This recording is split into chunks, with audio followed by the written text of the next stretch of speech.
Sziasztok!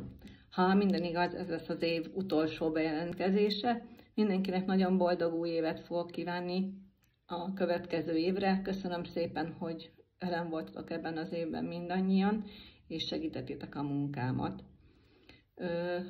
200 fővel indult a csoport, most ott tart, hogy majdnem 500 fő. Azóta a TikTok csatornámon 1000 követő lett, aminek nagyon örülök. Innentől élőzni is fogok a TikTok csatornán, úgyhogy az összes csomagbontós videó valószínűleg TikTokos lesz.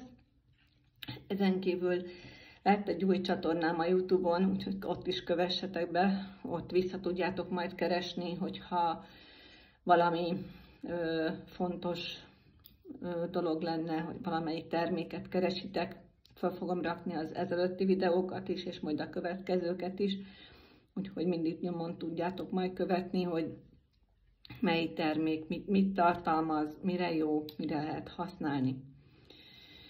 Azon kívül az Instagramom is nagyon jól alakul, több csatornán is ott vagyok, mindenhol megtaláltok, a csapból is én fogok folyni, jövőre is természetesen, és bármilyen kérdésetek van, nagyon szívesen válaszolok. Köszönöm szépen, hogy ebbe az évben velem voltatok, és a következőben is remélem, hogy együtt tudunk működni. Még egyszer mindenkinek nagyon boldog új évet kívánok! Sziasztok!